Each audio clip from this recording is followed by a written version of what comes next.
The information provided is not a substitute for legal and other professional advice where the facts and circumstances warrant. People should always consult their own legal or other professional advisors and discuss the facts and circumstances that apply to their specific circumstances. The information shared on Ask the Landlord is for educational purposes only.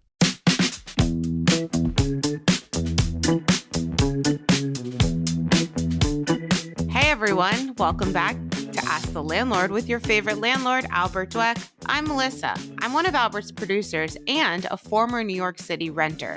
Together, we're going to be asking this landlord some questions. My question today, Albert, this is a good one. How do I find a no-fee apartment? And I'm talking a broker's fee. I got you. That's a good question. So you're saying you want to make sure you're, I guess, paying the least to find an apartment.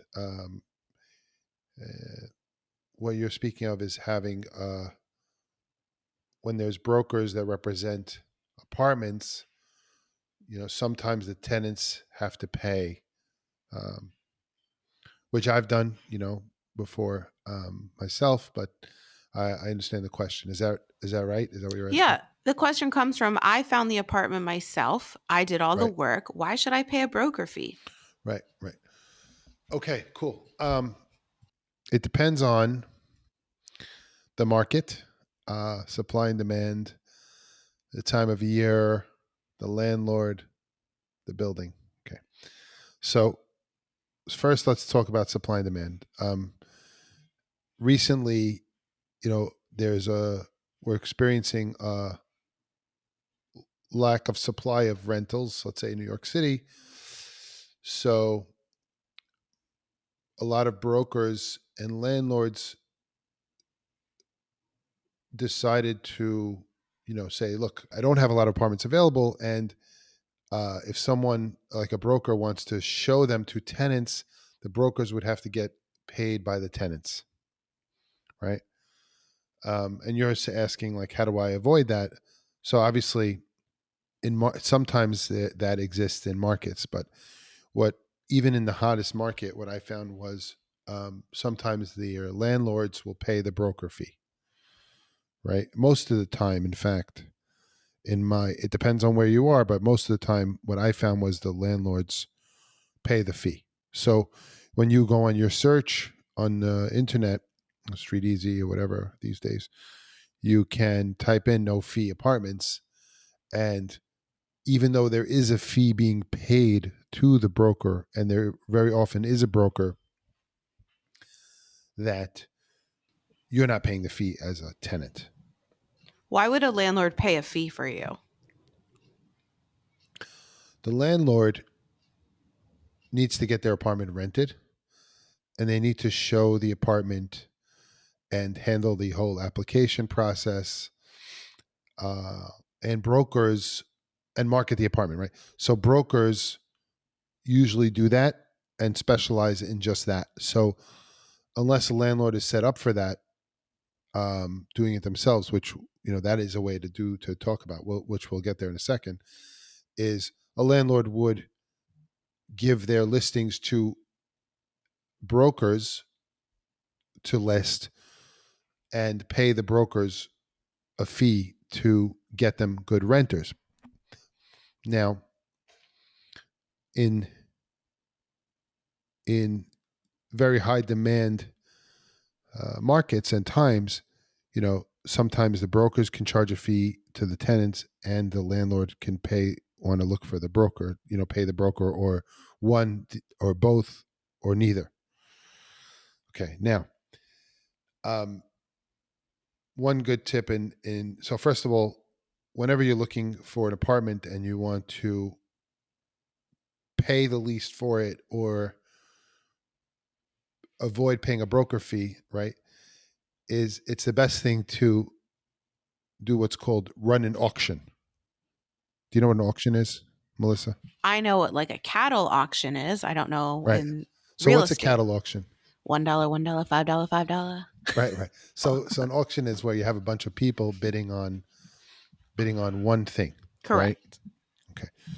So what if I said to you then, well, when I say to you, run an auction as a tenant looking for a place, well, you say, look, you're looking for a place.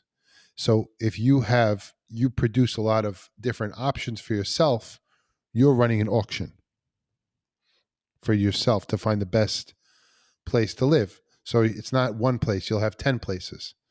And then out of those 10, you'll have the best deal. I know someone recently that looked for a place to live over a couple months, saw like over, 80 apartments. Wow. So they ran an auction that was effective and got a great deal that they didn't think they were going to get, because even though the market was overheated, they had all the market options in front of them and they were able to pick the best one for whatever, it's not always priced. There's other things available, right? Yes, go ahead. Another term. What does it mean when a market is overheated? So there are some times, which happened recently in New York City, and from what I hear across the country, was that there was a lot of people that after the pandemic resolved, or as it was, people wanted to sort of get back to normal, and they went back to apartments and in cities, and there was just not enough housing produced, so there was just still high demand for rentals, and that's what I meant about overheated. It's like prices went up, people sort of got back out to where they wanted to get to, and it was like a lot of demand for not so many places to live, and then people found themselves competing with a lot of other people for limited rentals. But even in that market, even in that market, where it's a seller's market or a landlord's market, you want to say, you could still it's always there's a thing called a dominant strategy. Have you ever heard of that? No, do tell. Okay. A dominant strategy, it's like a thing in game theory, where you make a move that's the best move to make regardless of whatever anyone else does. It's the right move to make, the best move to make always. Okay. Like when you're playing tic-tac-toe. Okay. You know what the best move to make in tic-tac-toe if you go first? I'm going to go with corner top right. X middle. X middle? Yes. Why not O? O middle. Okay. Whatever. If you're O, whoever's first goes first. Okay. So the O in the middle or the X in the middle moving first is the one that limits the other player's chances of winning the most. So that's the best move to make regardless of what the other player does. So now when you think about that, when you say, well, if I'm looking for an apartment and I want to get the best deal for myself, pay the least fees, get the best place with the best terms and the best location, you say, okay, that's what everybody wants. And the way to do that is to produce an auction, which means get yourself a lot of options, and so that you can make many offers on different places. And then, you're going to go with the one that works the best for you. And it's not always about the price. It could be the rental, the what the broker charges, the other features of the neighborhood, the building, etc.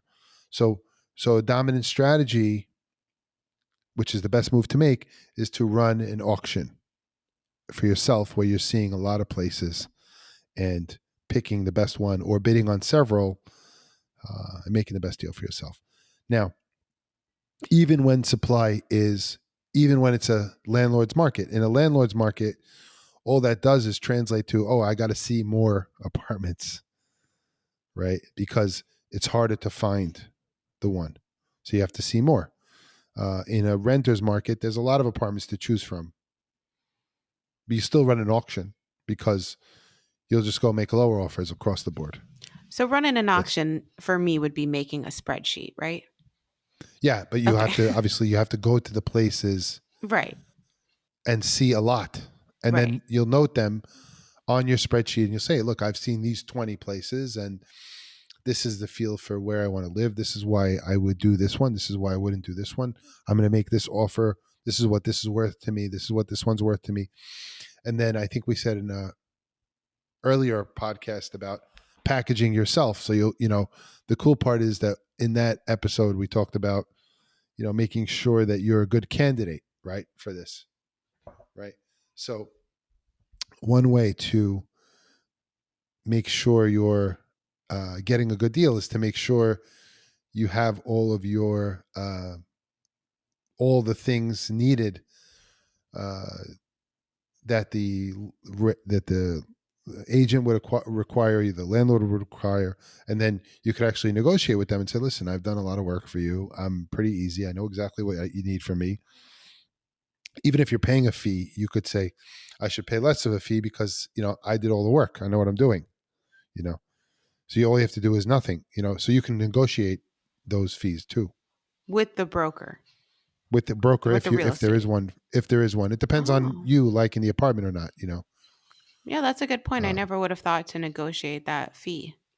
you can now. Hmm.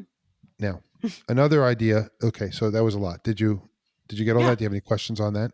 no, absolutely. What else? Okay. Now, Yeah. another idea is to walk the neighborhood or the area that you want to rent in and knock on the door of the building and or find the management company or landlord and approach them directly and say, "Hey, you know, I'm interested in this building. Do you have any availabilities?" Or anyone who's in the building, you can say, "Hey, can you put me in touch with the landlord?" And the landlord might do a deal with you directly, right? And very often, uh, their landlords own more than one property, or there's a management company that's managing the building, and you can save on the fee by going to them directly.